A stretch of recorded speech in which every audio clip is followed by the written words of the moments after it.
Our next movement is Romanticism, and the first truly romantic work on our list is Eugene Delacroix' Liberty Leading the People.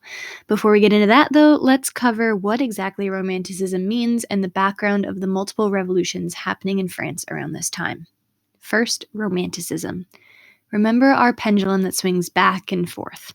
Recall that each ism is essentially a reaction to the ism that came before. We're coming out of a period dominated by Enlightenment thinking, and Neoclassicism reinforced the Enlightenment's emphasis on reason and order.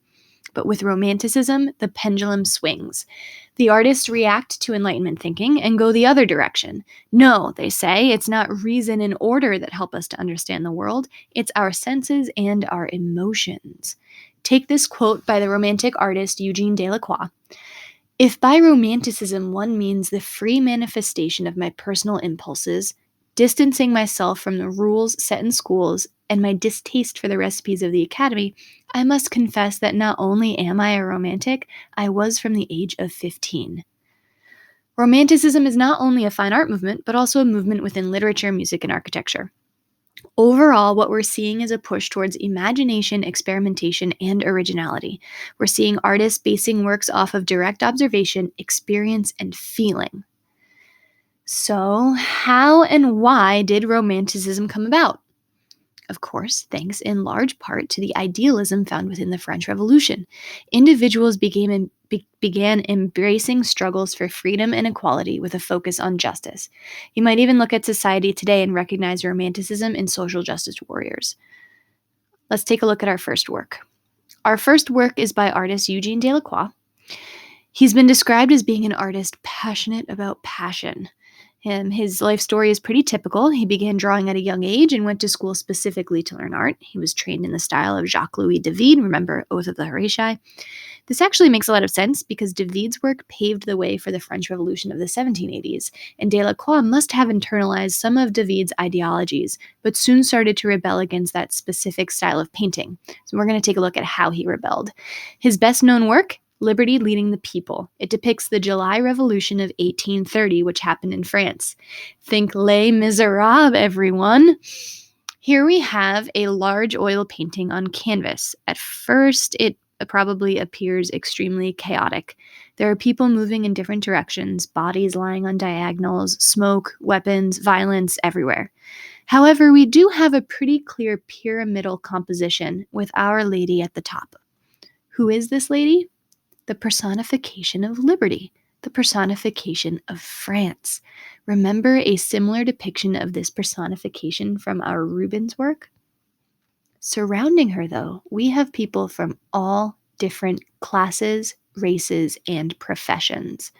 There's a young boy wearing a beret, brandishing cavalry pistols. There's a factory worker holding a sword next to a man from the more fashionable urban class. There's a wounded man at Liberty's feet, the red ribbon showing us that he's actually from the liberal faction. And in the background, we're seeing the towers of Notre Dame through the smoke. This is depicting the July Revolution of 1830 against Charles X, King of France. People were pretty upset with Charles because he imposed a lot of the old regime on them, stuff from time prior to the French Revolution of the 1780s. He pandered to the clergy, which the French people saw as an affront to their belief in religious equality. He disbanded the National Guard. He tried to censor the press. He was actually given a vote of no confidence from the assembly, and then he dissolved the assembly that gave him that vote. And the final straw came when he delivered ordinances to dissolve freedom of the press once and for all, and actually remove the right to vote for the more liberal people. And then he went to go hunting. The July Revolution began while he was away, and they're also called the Three Glorious Days, and it was a successful rebellion against the king. Charles X was replaced with Louis Philippe.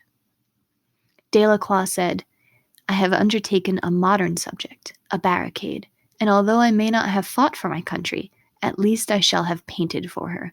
It has restored my good spirits." Some deemed this work too modern, too revolutionary, and the French government actually purchased it because it was deemed dangerous. France wanted France to calm the heck down after all of those uprisings. Delacroix's social justice warrior style lives on in the artwork of today. We're actually experiencing a revitalization of activist art. If you're interested in checking out these artists, you should look at Ai Weiwei, Doris Salcedo, Carol Walker, Swoon, Jeremy Collins, and JR. 3 of those names are actually on our list, so we'll be learning more about them in our Global Contemporary unit. But for now, back to Romanticism.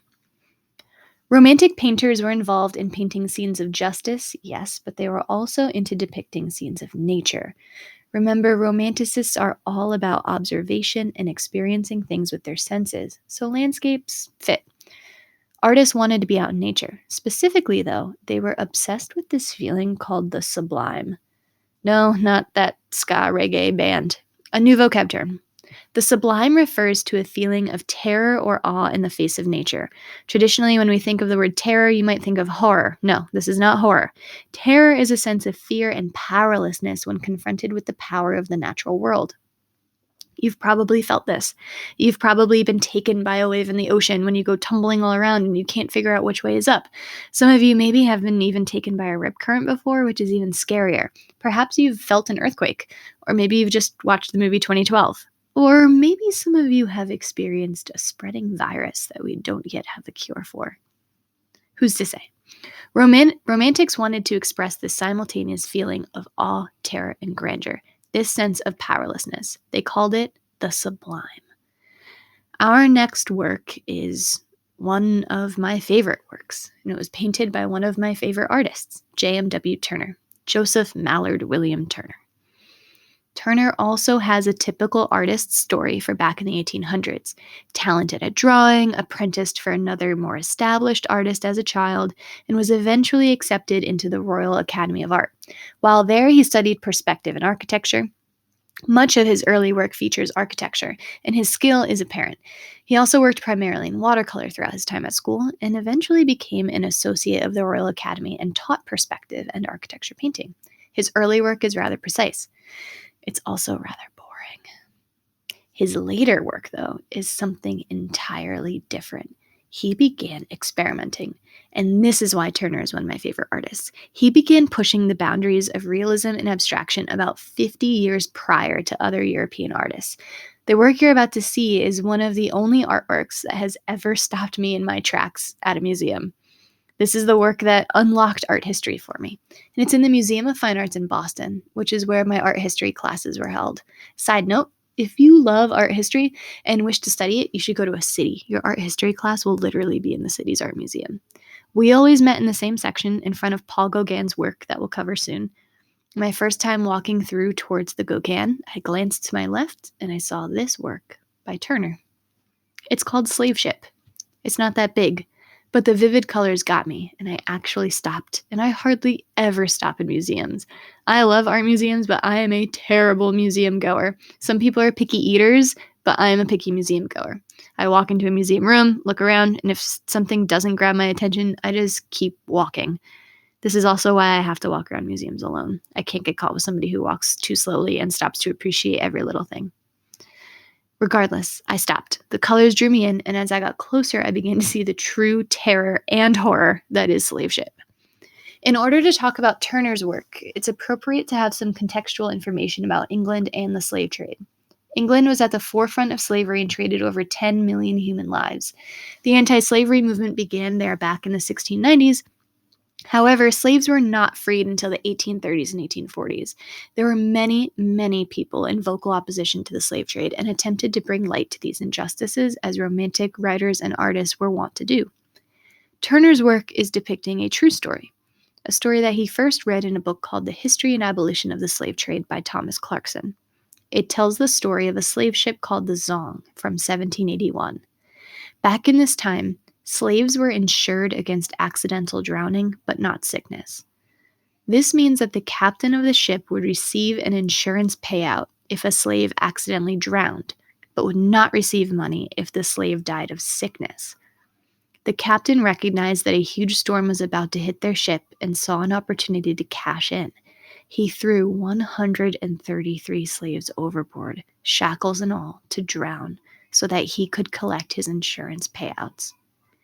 Turner read the story and wrote a poem about it, and then painted this work. Originally, it was called Slavers Throwing Overboard the Dead and Dying, Typhoon Coming On. As mentioned earlier, this work is a huge step away from his past work and all work that was meant to look, quote, realistic. This work is a step towards abstraction. Instead of focusing on line, it's focusing on color and light. Look at how the sky merges with the water. There is no distinct line separating the two. The use of color here has been deemed emotional. We see brushstrokes that look like they were applied vigorously or angrily. When you take a closer look, you see some pretty disturbing details. There are hands, feet, and shackles sticking up out of the water as the people drown, and fish are already surrounding the bodies of those who have died. We have the delicately painted ship moving away from the bodies as the red of the sunset is an indicator of the blood that was shed. Turner's atmospheric style and loose brushstrokes go on to influence the Impressionists of the late 1800s. His style is also rather immediately recognizable, which you can tell by checking out some of his other paintings. Very briefly, here's another famous romantic work, called The Raft of the Medusa, which is often spoken about with Turner's work Slave Ship. This one is by Theodore Géricault and depicts the shipwreck of the Medusa, a French ship. The captain of the Medusa left the crew and passengers to die on a small raft, and it became a national scandal. This painting is enormous and incredibly moving, and it was referenced rather recently by a contemporary artist, Kara Walker, who we'll talk about in our Global Contemporary unit. She designed the cover of the New Yorker post-Hurricane Katrina and mimicked the composition of Géricault's painting. She and other artists at the time worked to express their frustration at the lack of government aid provided to what were primarily Black members of the community throughout Hurricane Katrina and after. Romanticism was not secluded to Europe. They were here in America too. The American Romantic movement coincides and feeds into the Transcendentalists and their communion with nature, which, as historians gather increasing evidence, likely stemmed from Neo-Confucianism and Shintoism from China and Japan. Regardless, a group of like-minded artists came together to form the Hudson River School in New York, founded by a landscape artist named Thomas Cole. These artists wished to promote the beauty of America's wilderness and caution Americans against the fact that industry would destroy their lands. This was happening at the same time Americans were into the idea of manifest destiny, that it was our inevitable duty to westwardly expand.